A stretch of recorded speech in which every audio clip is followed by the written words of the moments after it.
Aqui está a autora e professora Nancy DeMoss Wolgemuth.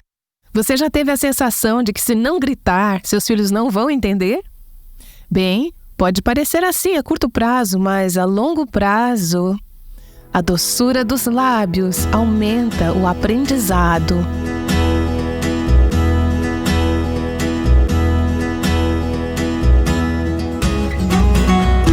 Este é o Aviva Nossos Corações, com Nancy DeMoss Wolgemuth, coautora de Mulher, Sua Verdadeira Feminilidade, Design Divino, na voz de Renata Santos.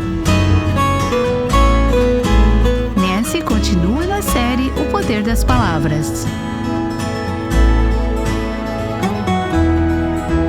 A língua tem poder sobre a vida e sobre a morte. Provérbios 18, 21. É incrível a grande bênção e o enorme dano que podem ser causados pelas palavras que proferimos.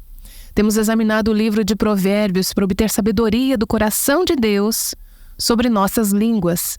Temos falado sobre certos tipos de palavras que Deus quer que falemos, que pessoas sábias falem, e temos examinado certos tipos de palavras que pessoas tolas falam. Hoje chegamos a algo que realmente é uma convicção para o meu próprio coração, à medida que tenho lido o livro de Provérbios. É a diferença entre palavras suaves e palavras rudes ou ásperas. Há muitos textos diferentes em Provérbios que falam de palavras suaves, gentis, agradáveis, doces, e o contraste com palavras que são ásperas ou rudes. Todas nós estamos familiarizadas com aquele versículo em Provérbios 15, 1, que diz: a resposta calma desvia a fúria, mas a palavra ríspida desperta a ira. Há uma poderosa ilustração do contraste entre esses dois tipos de palavras no livro de Juízes. Então peço que você abra sua Bíblia no livro de Juízes, capítulo 8. Depois vamos para o capítulo 12. Talvez você queira marcar a página. Em ambos os casos, os homens de Efraim, que é uma das tribos de Israel, estavam envolvidos. Você verá nessas duas histórias que os homens de Efraim eram irritadiços e facilmente ofendidos. Capítulo 8 de Juízes, versículo 1 diz assim: Então os homens de Efraim disseram a Gideão: Por que você nos tratou dessa forma? Veja bem, Gideão havia acabado de vencer uma grande batalha com o poder do Senhor contra os midianitas, e os homens de Efraim o chamaram para pedir explicações. Eles deveriam tê-lo aplaudido pelo que ele havia feito para ajudar a nação de Israel, mas em vez disso, eles ficaram irritados com Gideão. Eles disseram: Por que você nos tratou dessa forma? Por que não nos chamou quando foi lutar contra Midian? Eles o repreenderam com firmeza. Foram palavras de confronto. Eles estavam furiosos, estavam ofendidos. Então Gideão lhes disse no versículo 2: O que é que eu fiz em comparação com vocês? O resto das uvas de Efraim não são tão melhores do que toda a colheita de Abiezer? Gideão estava dizendo: Olha, eu não sou nada comparado a vocês. Eles estavam o repreendendo, estavam o censurando. Então Gideão diz no versículo 3: Deus entregou os líderes midianitas, Oreb e Zeeb, nas mãos de vocês. O que eu pude fazer nem se compara com o que vocês fizeram. Então ele adota o caminho da humildade, ele dá uma resposta suave, ele acalma a ira deles com uma palavra humilde. E as Escrituras dizem no final do versículo 3: Diante disso, acalmou-se a indignação deles contra Gideão. Agora vá para Juízes, capítulo 12. 4 capítulos depois, você vê os homens de Efraim novamente irritados. Versículo 1 do capítulo 12. Os homens de Efraim foram convocados para a batalha. Dirigiram-se para Zafon e disseram a Jefté: Por que você foi lutar contra os amonitas sem nos chamar para irmos juntos? Vamos queimar a sua casa e você junto. Jefté respondeu de maneira diferente de Gideão. Gideão respondeu com uma resposta humilde, uma resposta suave, que acalmou a ira dos homens de Efraim. Observe como Jefté responde. Ele diz nos versículos 2 e 3: Eu e meu povo estávamos envolvidos numa grande contenda com os amonitas e, embora eu os tenha chamado, vocês não me livraram das mãos deles. Quando vi que vocês não ajudariam, arrisquei a vida e fui lutar contra os amonitas. E o Senhor me deu a vitória sobre eles. E por que vocês vieram para cá hoje? Para lutar contra mim? Percebe a diferença em sua abordagem? Ele está na defensiva. Ele está sendo atacado assim como Gideão foi, mas ele responde em modo de contra-ataque. Agora, o que nós temos aqui? 2 pessoas em modo de agressão. O resultado é inevitável. Haverá uma batalha e, com certeza, houve. Versículo 4 diz: Então Jefté reuniu todos os homens de Gileade e lutou contra Efraim. Houve uma perda enorme de vidas. Você percebe a diferença? Em ambos os casos, Gideão e Jefté enfrentaram palavras duras. A diferença estava em como eles responderam a essas palavras duras.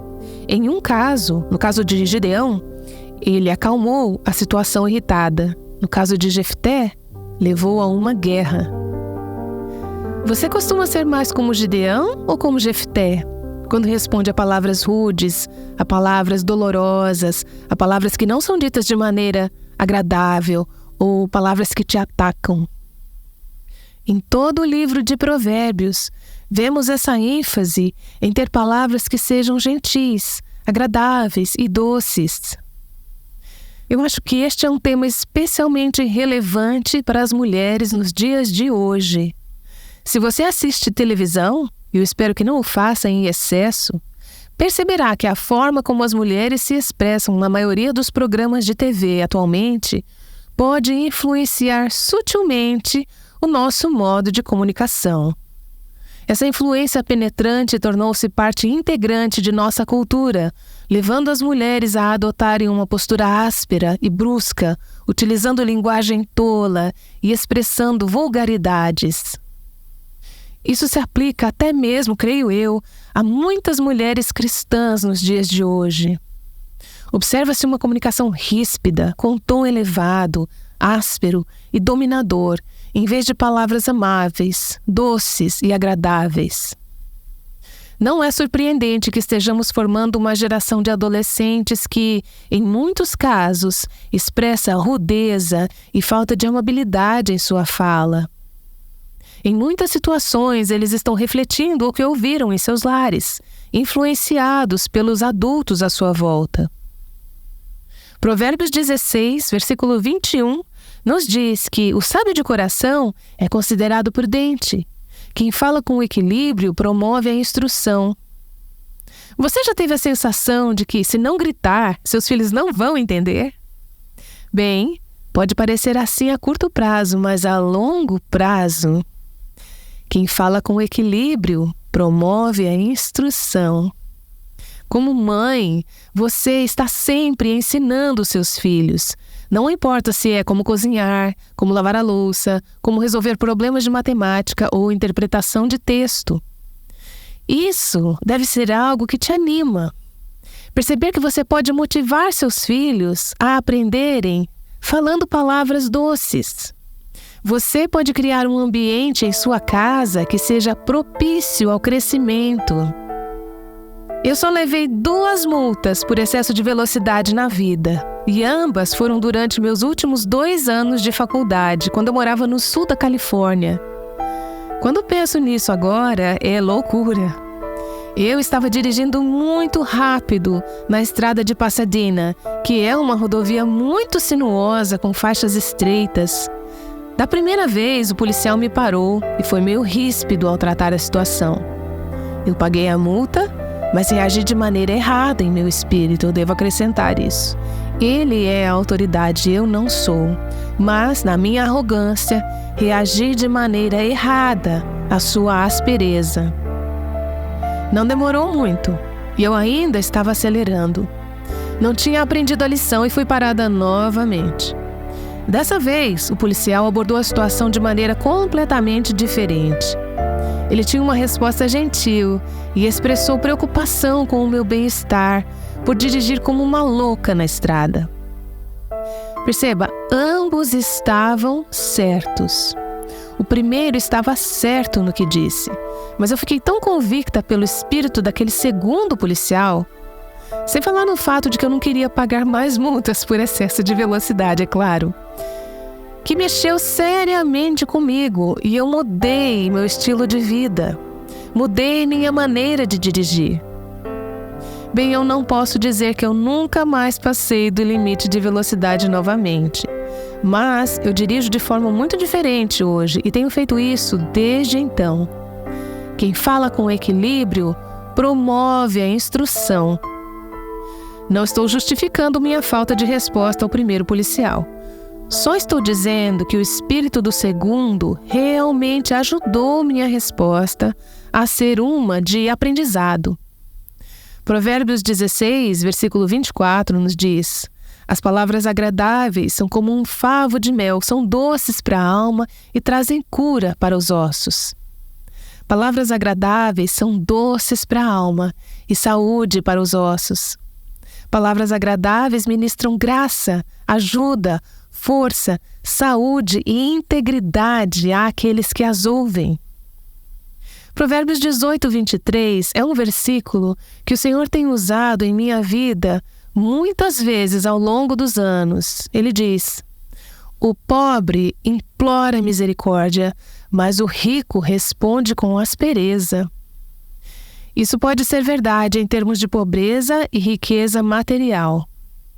Talvez você já tenha percebido que muitas vezes aqueles que têm a maior riqueza material são os mais prejudiciais com suas línguas.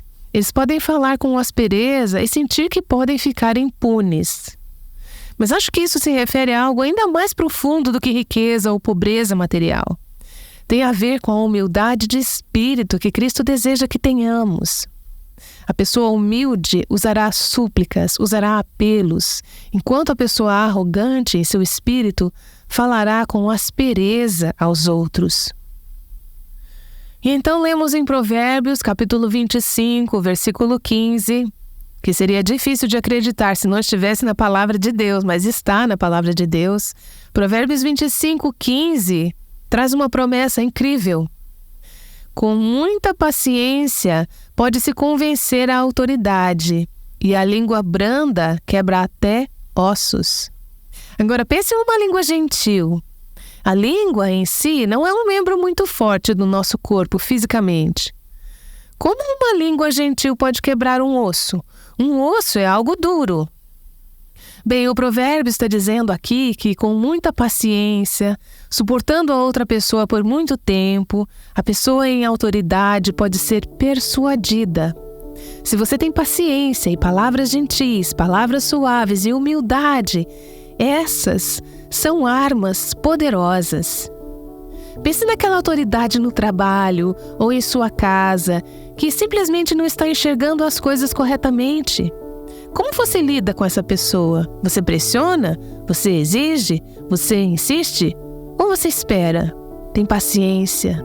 Você fala palavras gentis? Com o tempo, a paciência, a humildade e a gentileza podem realizar mais do que a raiva ou a força. A língua gentil é uma influência poderosa. Por isso, as Escrituras nos dizem que se formos sábias, falaremos palavras que sejam suaves, gentis, agradáveis e doces. Quais são algumas dessas palavras? Palavras como: eu te amo, estou muito orgulhosa de você, estou orando por você. Nem sei dizer quantas vezes essas palavras ministraram graça, força e encorajamento ao meu coração. Essas são palavras doces. Palavras como: tem alguma coisa que eu possa fazer por você? Tente dizer isso em sua casa mais do que pede aos outros para fazerem algo por você. Palavras como por favor e obrigada. Essas não são apenas cortesias antiquadas. Elas são uma expressão de um espírito doce. Essas são palavras agradáveis e aumentam o aprendizado. Palavras como: por favor, me perdoe. Ou Sinto muito por ter lidado com você dessa maneira, por ter ferido o seu espírito dessa maneira. Essas são palavras doces, elas ministram graça. Palavras como: eu te perdoo, eu te aprecio. Quando você diz aos seus filhos ou netos: estou tão feliz que Deus te deu para nós. Estou tão feliz que Deus permitiu que você viesse morar em nossa casa. Essas são palavras doces. Essas são palavras agradáveis. Essas são palavras que ministram graça ao ouvinte. Essa é Nancy DeMoss Wogemuth. Palavras de graça têm um grande poder. Nancy tem explicado o porquê. Falar palavras de graça não vem naturalmente para a maioria das pessoas, mas você pode aprender a praticá-las. Ouvimos de mulheres o tempo todo que aprenderam a falar palavras de graça para seus maridos. Por exemplo, conectamos com uma mulher chamada Hannah. Ela ficou sabendo de um desafio de 30 dias oferecido por Nancy DeMoss Wogemuth. Eis o desafio: durante 30 dias não diga nada negativo sobre seu marido. E durante esse tempo, faça algo para encorajá-lo. Fornecemos a Hannah ideias sobre como encorajar o marido dela. E teve um grande efeito. Eu fiquei chocada um dia quando percebi o quanto fui negativa no passado com meu marido. Fui muito crítica, excessivamente crítica. Estamos casados há um pouco mais de 5 anos e muitas pessoas nos veem na igreja e pensam: oh, esse casalzinho fofo, como eles são doces. Começamos a namorar no ensino médio e você tem todos esses estereótipos que aparecem, mas percebi o quanto fui prejudicial e cruel com minhas palavras e ações. Uma noite, Hannah estava criticando o marido e mencionou que ele era preguiçoso. Pouco depois, ouviu ele dizer a outra pessoa que era preguiçoso. Ele estava repetindo as palavras negativas que ela havia dito a ele. Se ele é ou não, ele nunca deveria ter ouvido isso de mim. O desafio de 30 dias abriu os olhos de Hannah para ver isso. Mostrou-lhe quão influentes eram suas palavras. Foi incrível e doloroso ao mesmo tempo perceber como tratei com minhas ações e palavras. O desafio ajudou Hannah a reverter essa tendência e a encorajar seu marido. Queremos convidá-la para um novo desafio de Nancy. Esse desafio vai beneficiar todos ao seu redor, não apenas os maridos. O desafio é um estudo de 4 semanas chamado O Poder das Palavras. Você receberá esse estudo por e-mail quando fizer uma doação de qualquer valor ao Aviva Nossos Corações essa semana. Além de abençoar o ministério, terá um material precioso que ajudará nesse propósito de alcançar palavras que abençoam e que trazem vida às pessoas ao seu redor. Para fazer sua doação, acesse www.avivanossoscoracóis.com e clique na aba Doações para informações bancárias e sobre o nosso Pix. Após fazer sua doação, mande um e-mail para contato@avivanossoscoracóis.com e nos informe sobre sua doação, para que possamos enviar esse estudo a você.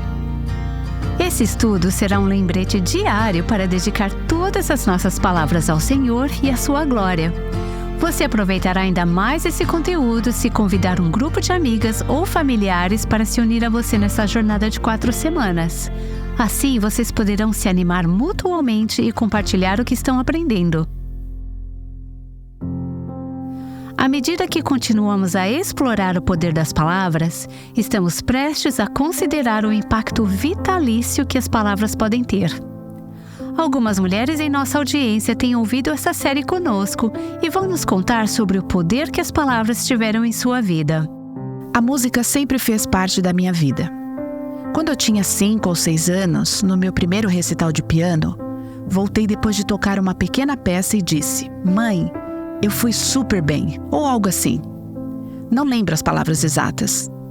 Ela disse: "Bem, você sempre pode fazer melhor."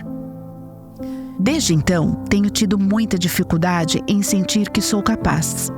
E hoje tenho 44 anos. Conversamos sobre isso.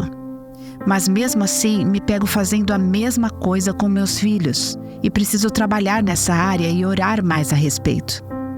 O louvor é sempre mais importante.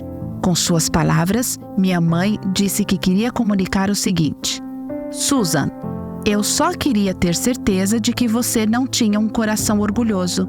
Eu queria evitar que você fosse muito orgulhosa. Como eu disse, me encontro fazendo isso com meus filhos até hoje e está errado. Isso tem sido uma batalha para mim superar ao longo de toda a minha vida. Aqui estou eu, aos 57 anos e ainda ouço: olha esse narigão na sua cara. Você tem o nariz grande da família. Olha o cabelo lambido. Você tem uma pele tão oleosa e fedida. Eu não era apenas uma garota. O que eu escutava era o que meu único propósito na vida era para os homens. Até hoje eu não posso usar um vestido curto porque ainda ouço: olha aquelas pernas magricelas de passarinho. Oh, isso mesmo. Vai para aquela igreja com todos aqueles hipócritas. Você não é melhor que nós. É por isso que você quer ser melhor que nós. Eles nunca escutavam quando eu falava sobre Jesus. Não havia amor, mas eles não tinham noção de nada.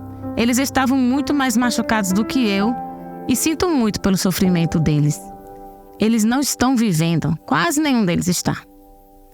Eu não sei se alguma das minhas palavras já ajudou a mudar o coração deles, para que eu os veja novamente no céu, mas eu espero que sim. Palavras podem machucar terrivelmente. E eu até as ouço nas lojas. Alguma mãe diz: cala a boca, criança malcriada. As pessoas nem sequer sabem como estão machucando seus filhos pequenos. Às vezes me pego sendo muito crítica e seguindo alguns dos padrões que foram tão exemplificados quando eu crescia. Sinto muito por isso. Desejo muito mudar e não ser tão crítica com os outros. Eu me tornei mãe quando tinha 18 anos e não fazia ideia de como ser mãe. 18 anos depois, quando tinha 6 filhos, ainda na maior parte das vezes, não fazia ideia do que estava fazendo. Eu me perguntava se algum dia saberia o que estava fazendo. Deus enviou uma amiga para a minha vida que olhou nos meus olhos um dia, colocou as mãos no meu ombro e disse: Jane, você é uma ótima mãe. Ninguém nunca tinha dito isso para mim e eu não sabia se era ou não. Ainda choro só de pensar nisso, mas aquelas palavras foram tão valiosas para mim. Tenho 4 filhas e uma nora, e sou muito cuidadosa em dizer a elas que são ótimas mães e procuro coisas positivas para dizer a elas, porque isso teve um impacto muito grande na minha vida. Ninguém se sente completamente segura em tudo o que faz.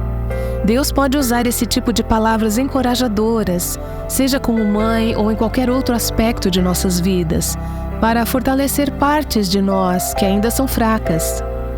Lembro-me de anos atrás, em um culto na igreja, o homem que estava liderando o culto nos pediu para encontrar alguém na plateia, ir até essa pessoa e dizer algo que vimos em sua vida, que apreciávamos e que nos lembrava de Jesus. Houve um casal naquele mesmo culto que veio até mim.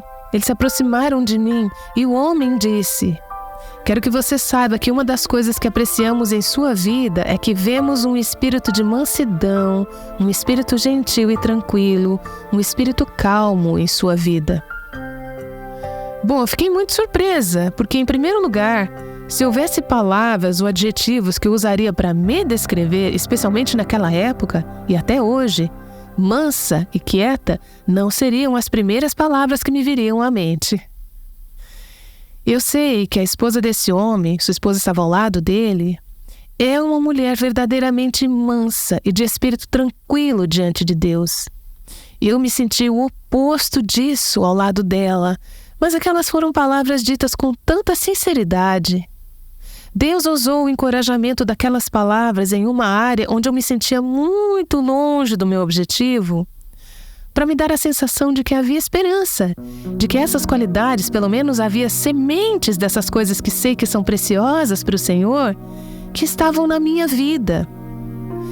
Isso me deu motivação para querer ser esse tipo de mulher, a fim de que quando falassem de mim, essa verdade poderia realmente ser dita. O que acontece quando você veste um vestido e durante o dia 6 pessoas diferentes te dizem como ficou bonito? Você quer usar esse vestido todos os dias pelo resto da sua vida. Existe algo extremamente motivador em palavras de encorajamento. Mesmo que você ainda não esteja no padrão que você sabe que Deus tem para você, quando alguém te diz: eu vejo Deus trabalhando e te tornando uma boa mãe. Ou eu vejo Deus desenvolvendo aquele espírito de mansidão e tranquilidade em você. Você pode pensar: nossa, bem, talvez Deus realmente possa me fazer a pessoa que eu quero ser. Isso nos encoraja a ir mais longe do que poderíamos ter ido de outra forma. Conforme você pensa sobre aquelas pessoas que criaram uma atmosfera e uma atitude de bênção ao seu redor, então pergunte a si mesmo: é esse o tipo de atmosfera que eu crio? As pessoas que estão ao meu redor diriam que eu crio uma atmosfera de bênção? Estive com um líder cristão outro dia, que é o diretor de uma instituição, de um ministério cristão, e eu saí de lá dizendo: esse homem é um grande incentivador. Ele está focado nas outras pessoas. Palavras de encorajamento fluem naturalmente. Ele diz coisas que levantam as pessoas e as animam. Eu gosto de estar perto de alguém assim, e eu quero ser esse tipo de pessoa. Tenho que confessar que eu não sou naturalmente assim, mas eu vi ali um modelo de um servo do Senhor.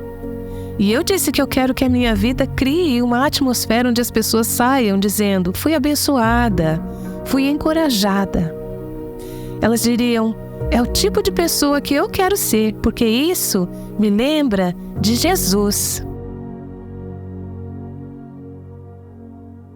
Essa é Nancy DeMoss Wogemuth sobre o poder das palavras. Ela retomará esse tópico amanhã. Você não deveria assistir aquele programa de TV. Você não deveria ouvir aquela música. Você deveria estacionar ali em cima. Você não deveria dirigir tão rápido. Você pode mudar de faixa agora. Sabe, você realmente deveria fazer seu estudo bíblico. É assim que uma mulher chamada Maria conversava com seu marido. Descubra por que ela decidiu parar. Esperamos por você amanhã, aqui no Aviva Nossos Corações. O Aviva Nossos Corações é o ministério em língua portuguesa do Revival Hearts com Nancy DeMoss Wogemuth, que chama as mulheres à liberdade, à plenitude e à abundância em Cristo.